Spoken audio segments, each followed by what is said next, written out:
Hello, welcome back to the series on the Dark Night of the Soul as I go through the Dark Night of the Soul publicly with you.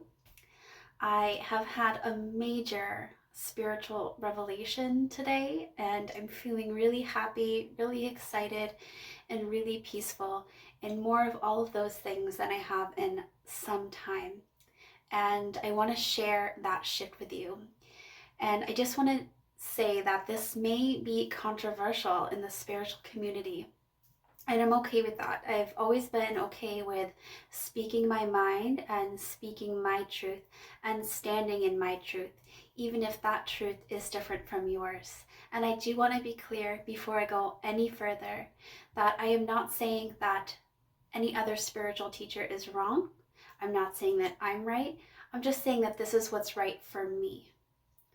So in the spiritual community right now, many teachers that I love and respect and have spent a lot of time watching and listening to them speak, they are really focused on this living off-grid subject where they believe that because of the government that is going to take control, more and more control, that we will be forced to move off grid.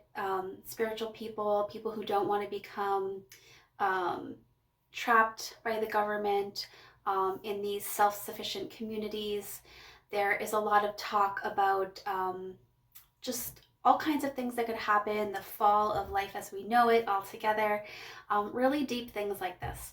And while I don't disagree that many of these things could happen, and I certainly don't disagree that there is lots of deception from the government and things like that, but this is not supposed to be my focus, because I realized what was happening was my vibration was shifting and changing, and not for the better, not to help me and not to help you.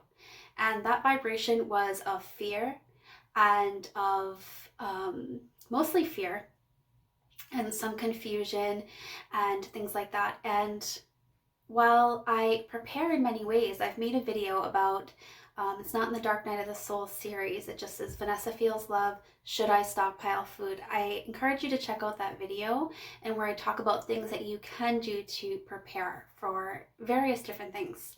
So there are things that we can do to prepare for certain things, and we should do those things. And then there are just things that we cannot prepare for. And I feel like a lot of what is happening in the spiritual community, a lot of the focus, even people I respect like Russell Brand, his channel, it just envelops me in this fear, and I feel a lot of resistance, and it's really taken me out of this place of peace that I was in, this place of love and oneness and peace. And this is what I want for myself. And I'm sure you know that what you want to have, you must embody. If you want peace, be peace. So that is what I'm going to do. I am completely shifting my attention and therefore my energy back into the very basics: peace, love. I am an embodiment of love. I am an embodiment of light and peace. This is my purpose. And while I am not afraid to step up when I need to, right now I am doing lots of things that I can do to prepare for any sort of difficult challenges.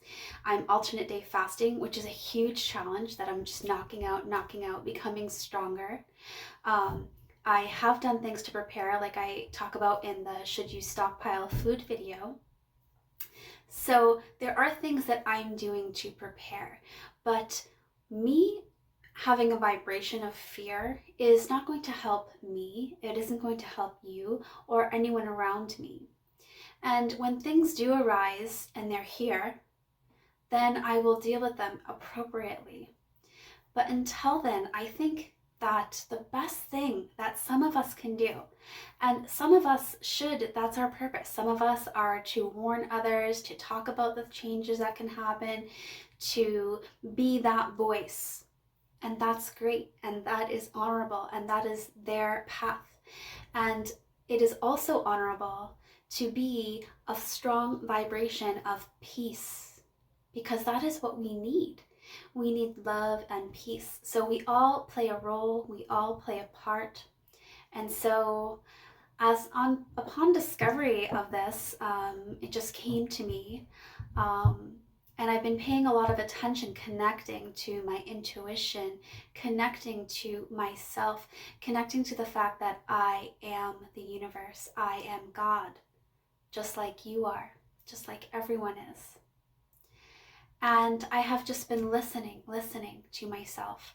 When I watch something, how do I feel? Oh, I'm not feeling good. And I've been noticing as I've been watching and listening to these teachers who, again, I love. There are some I really, really love, and I'm going to have to take a break from. And it's not that I'm not ever going to pay attention to those things.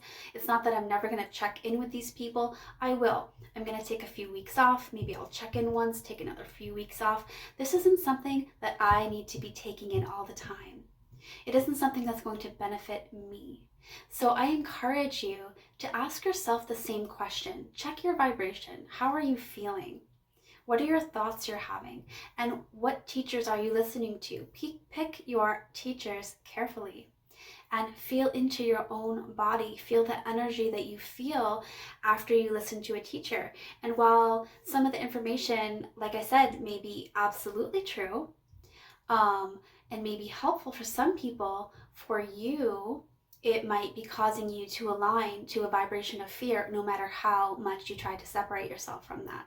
So just be really aware of how you're feeling when you listen to teachers. We need to all pick our spiritual teachers carefully, and the best spiritual teacher that we have is ourselves. The best thing that we can do is keep checking in with ourselves and connecting to that inner essence, that deepest part of us, our higher selves. And be the observer of our thoughts, and be the observer standing back behind the energy of our emotions, just observing, like, oh wow, yeah, I can feel that.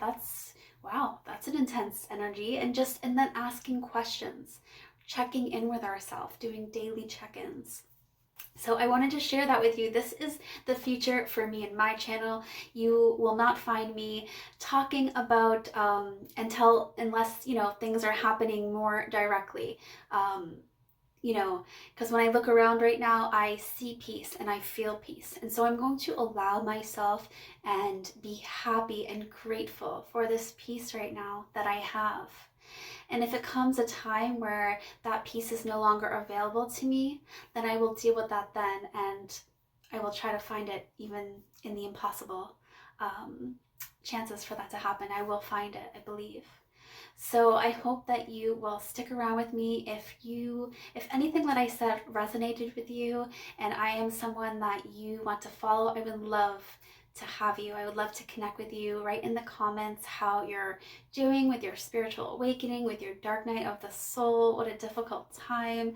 It can be really overwhelming. And this is why it is so important for balance in our lives and to be checking in with our number one teacher, ourselves. I love you so much. If you haven't done so, please subscribe, hit the bell, and don't forget to comment.